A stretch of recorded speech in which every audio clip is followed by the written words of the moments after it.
Vinde a mim, todos os que estáis cansados e sobrecarregados, e eu, disse Jesus, vos aliviarei. Tomai sobre vós o meu jugo e aprendei de mim, porque sou manso e humilde de coração, e achareis descanso para a vossa alma, porque o meu jugo é suave e o meu fardo é leve.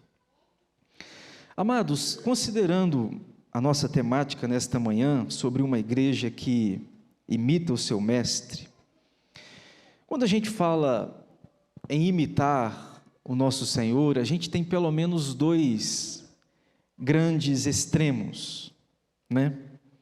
Primeiro, aquela teologia que tem colocado, e existe essa teologia no nosso país, no nosso mundo atual, que tem colocado o homem como uma espécie de um semideus. O homem, ele poderia ser colocado como um vice-governante do mundo, nessa teologia. Por que, pastor, o senhor está dizendo isso? É aquela teologia que o homem dá ordem para Deus. Eu determino, o senhor tem que fazer. Já contei a vocês há alguns meses, em uma denominação, uma pessoa foi orar e ela no final da oração, ela não disse em nome de Jesus, ela disse em nome dela. Eu vou usar o meu nome para colocar no lugar dela. Ela disse, em nome do Alexandre, eu falo contigo, amém. Ela talvez com isso, não sei, mas talvez com isso esteja se colocando até mais importante que Jesus. Senhor, quem está falando sou eu, e já que sou eu que estou falando, você tem que atender. Existe essa teologia, os homens se tornando deuses, e este desejo nosso, ele vem desde o Éden. Desde que o homem pecou, o homem tem essa inclinação de se achar Deus. A gente gosta de ser visto. Você quer ver uma ilustração de como que às vezes a gente gosta de ser notado? Aniversário da gente. Às vezes no aniversário da gente a gente fica quietinho para ver se alguém vai lembrar. Já fez isso? Vou falar com ninguém, eu quero ver se alguém vai lembrar. O que tem como raiz desse sentimento? É o desejo de ser notado, de ser visto, de ser reconhecido. Bom, tem as devidas problemas, pode ser que tenha ou não, depende do coração de cada um, mas esse é um grande perigo no nosso tempo. Existe também, amados, um outro lado. Se existe um homem sendo colocado como Deus, existe a outra vertente, é de Deus estar sendo colocado à parte da sociedade. Uma sociedade que diz, Deus, nós não precisamos do Senhor. Nós vivemos bem sem o Senhor. E existem pessoas que acreditam nisso e defendem isso. Eu já contei a vocês que eu estava na Alemanha e um ônibus público estava escrito uma frase, Deus, nós não precisamos de Ti. Nós não precisamos de Ti. Alemanha, Europa já é conhecida hoje como um país anticristão, que foi palco de avivamentos, mas hoje é alvo de missionários. Europa enviou missionários para o mundo todo, inclusive para o Brasil. Hoje é o Brasil que tem que enviar para lá, para você ver como é que as coisas mudam. Pois é, existe esse perigo. O interessante, irmãos, é que às vezes a gente tem a tendência de querer imitar Cristo naquilo que não é para a gente imitá-lo, talvez não com tanta intensidade. A gente talvez tenha no coração o desejo de imitá-lo nas grandes obras que Jesus fez. Por exemplo, de dar uma ordem para o mar e o mar obedecer, dar uma ordem para o vento obedecer, dar uma ordem para o morto levantar. Talvez isso seria algo que a gente gostaria de imitar ao Senhor Jesus. Mas o mais interessante na Bíblia não é imitá-lo nestas práticas que são práticas de alguém divino, como o nosso Senhor. O mais interessante é imitá-lo naquilo que Ele mandou a gente imitar. Amar como Ele amou, fazer o que Ele fez no sentido de acolher as pessoas, ser generosa para com as pessoas, de respeitar as pessoas e tratar as pessoas com total respeito e amor. Este sim é um desejo do nosso Senhor, é a vontade dEle que a gente o imite. A gente leu Mateus, né? Posso dar para vocês aqui uma síntese?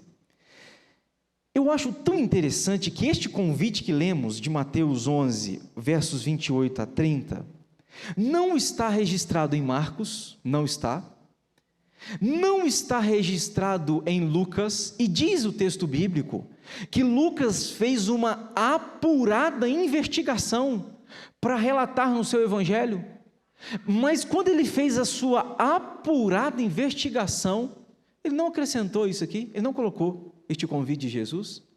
Você olha para o evangelho de João, o evangelho de João não narra este convite de Jesus, só Mateus.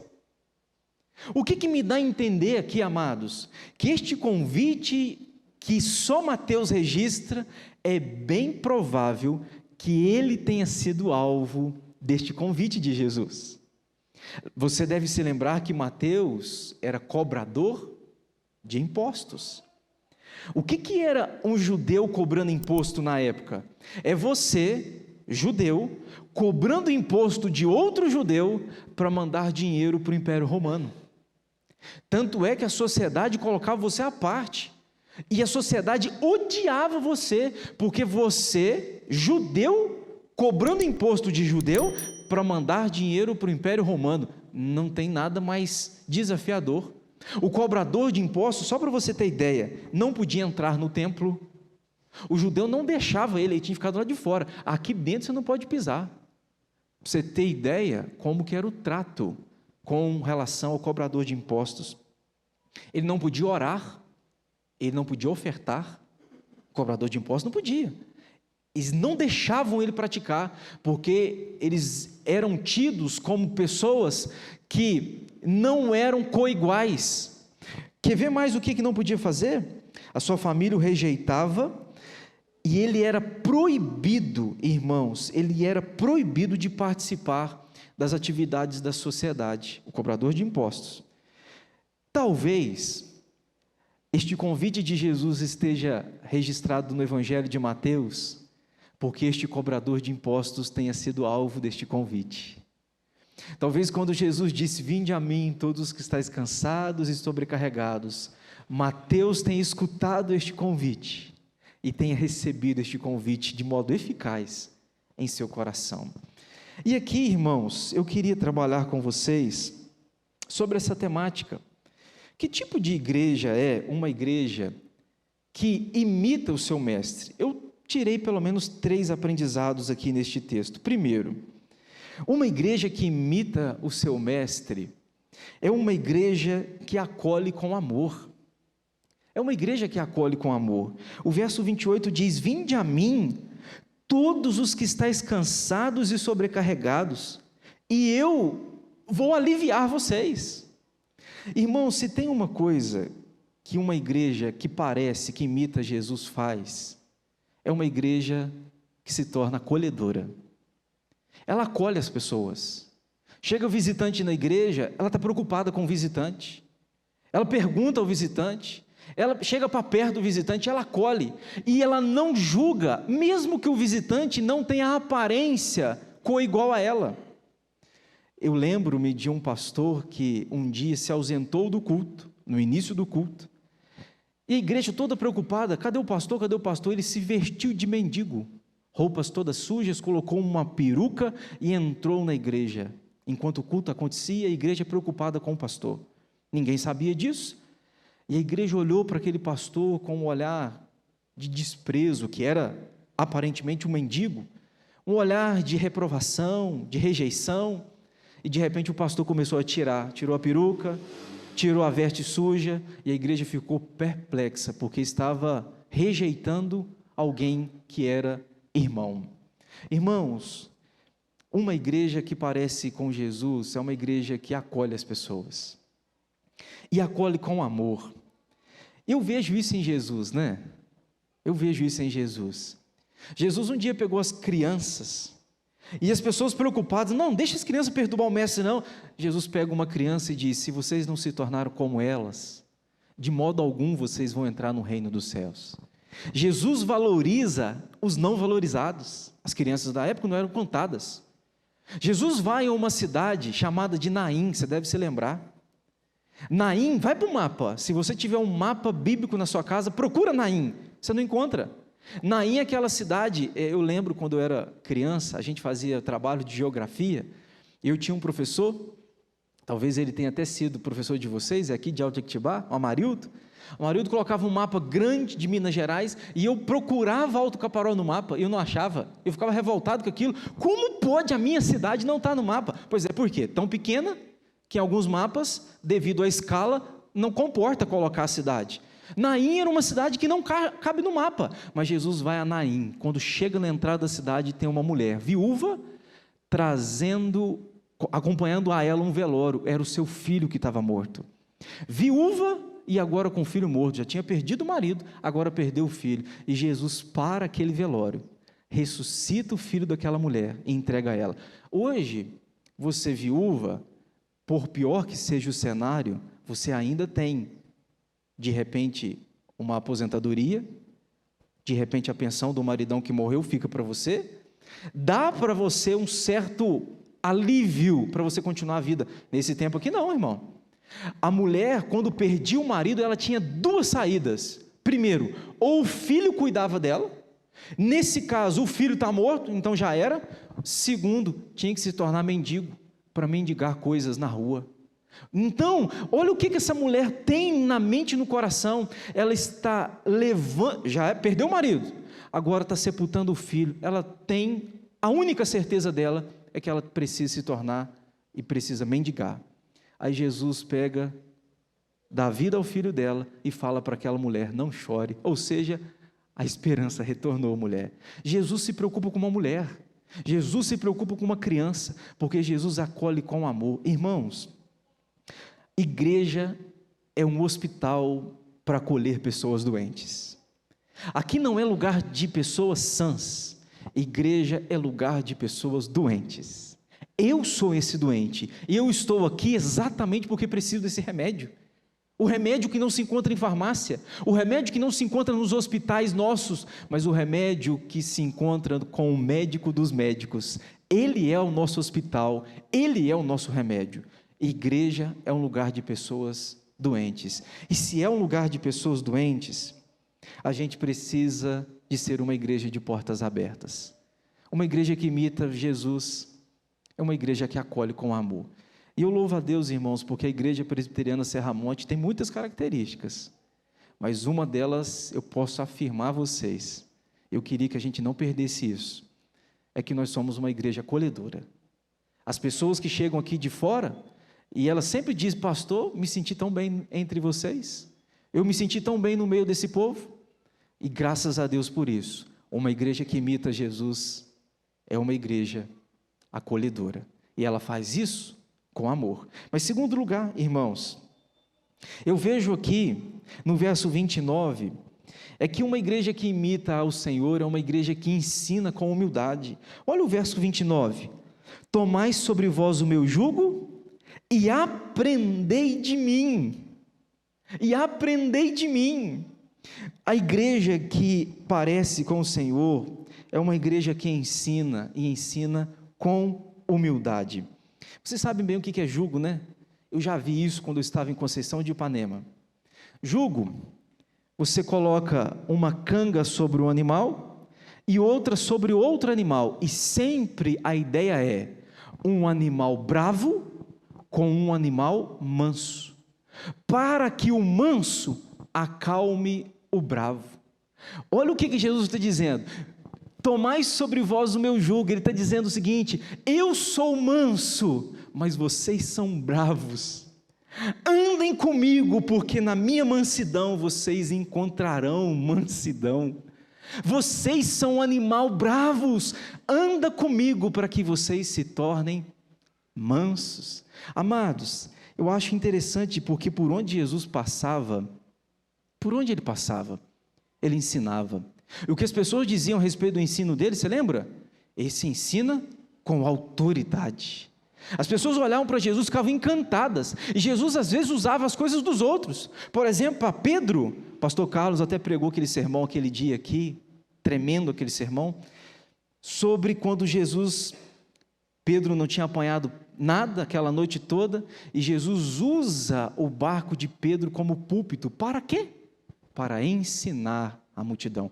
Onde Jesus passa, Jesus estava ensinando. Irmãos, a igreja é chamada para ensinar.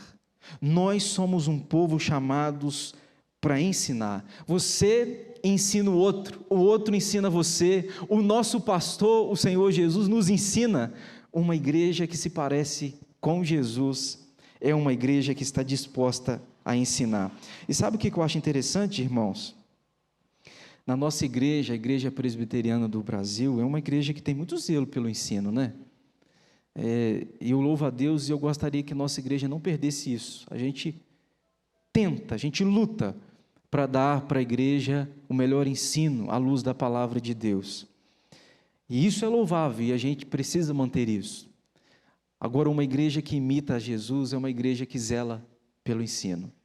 E ela ensina com humildade. Sabe o que é ensinar com humildade? Mesmo que você discorde daquilo que eu te ensino, eu te amo. Você discorda do que eu estou ensinando você? Tudo bem, a gente vai seguir a vida, mas eu continuo amando você. A gente discute ideias, mas a gente não deixa de amar pessoas. Eu falo isso aqui no conselho, né? A gente às vezes se reúne no conselho e a gente tem ideias diferentes, não é assim? Os meus irmãos presbíteros sabem. Às vezes o pastor tem uma ideia diferente do conselho, ou um presbítero tem diferente ideia do outro presbítero, problema nenhum. Acaba a reunião, a gente pega uma na mão do outro, a gente não sai brigado. Por quê? A gente discute ideias. Pessoas podem pensar diferentes de nós, não tem problema, mas nós amamos pessoas. Quem ensina com humildade, dá liberdade ao outro de pensar diferente. Ah, você não crê no batismo infantil? Tudo bem, eu creio e ensino, porque entendo que é bíblico. Agora, se você não crê, segue a sua vida. Agora, eu tenho que fazer o meu papel, é te ensinar o que eu acredito ser bíblico. E eu acredito ser um privilégio. Estou dando um exemplo. Ah, eu não acredito, pastor, que a ceia é só para adulto. A ceia poderia ser para todas as pessoas. Você pode acreditar, mas eu vou te ensinar o que a Bíblia ensina. E a gente continua amando uns aos outros. Uma igreja que parece com Jesus, ela ensina com humildade. E eu quero que a nossa igreja, a Igreja Presbiteriana Serramonte, continue lutando para que o ensino seja com humildade. Mas em terceiro lugar, irmãos, e último, uma última característica de uma igreja que imita Jesus, está no verso 28 e 29, é uma igreja que pastoreia com zelo. Olha o verso 28 e 29, vinde a mim todos estáis cansados e sobrecarregados, e eu vos aliviarei, tomai sobre vós o meu jugo e aprendei de mim, porque sou manso e humilde de coração, e achareis descanso para a vossa alma. Aqui está falando de descanso. Quando a gente fala em descanso, eu não consigo ler esse verso sem me lembrar do Salmo 23.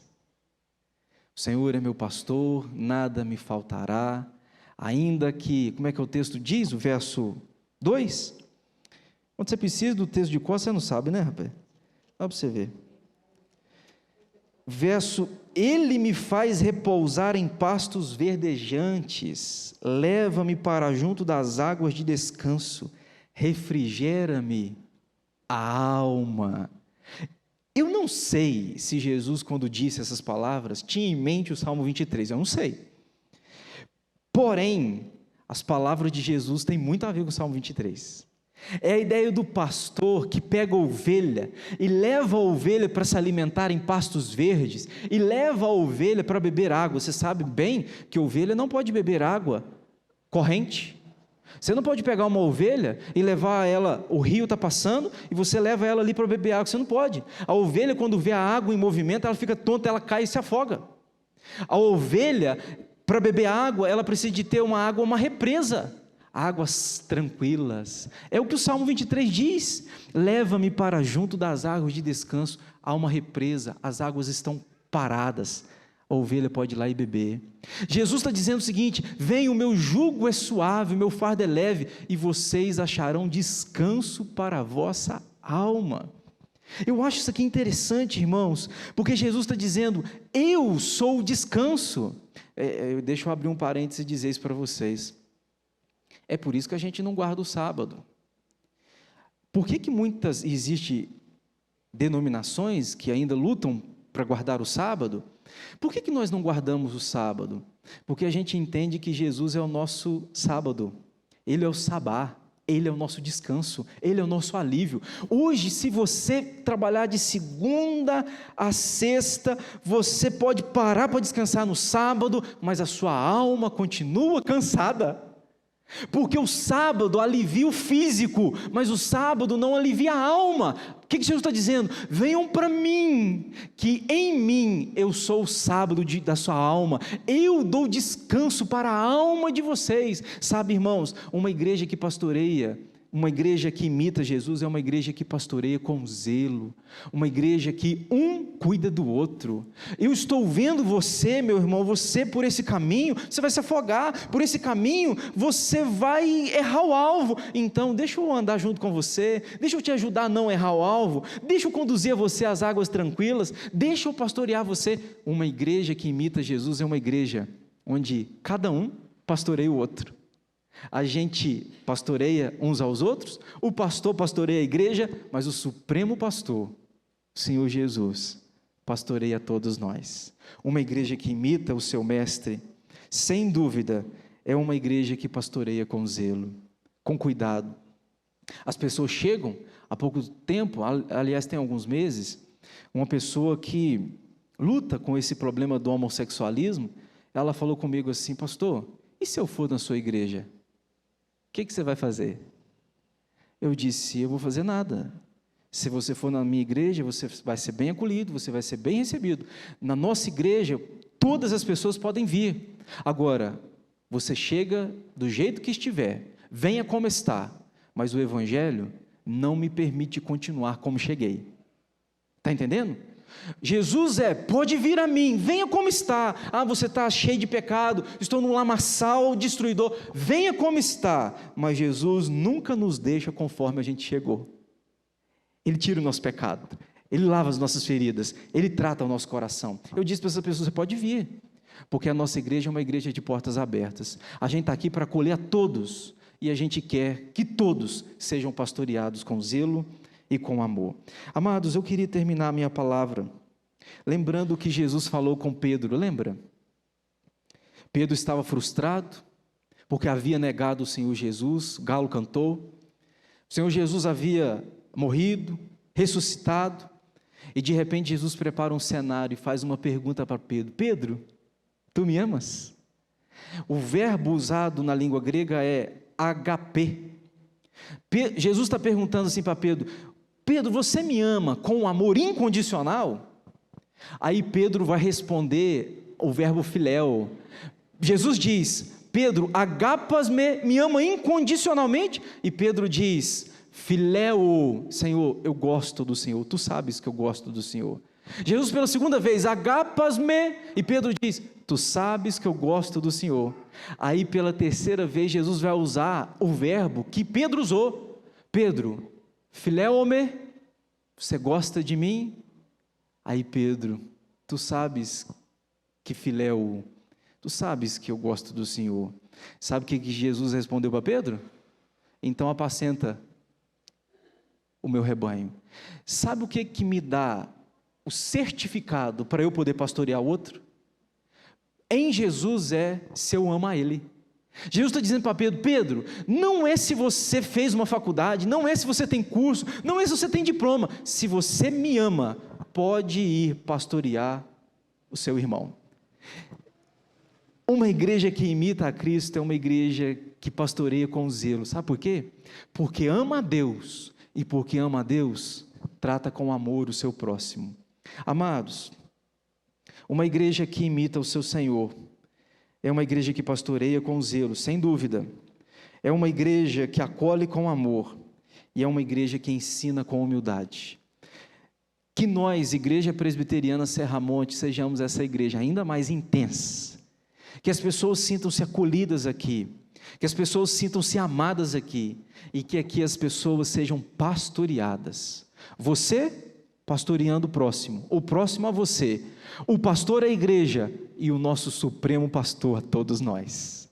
Porque logo que ele se manifestar, o supremo pastor, receberemos a inacessível coroa da glória. Vamos ficar em pé?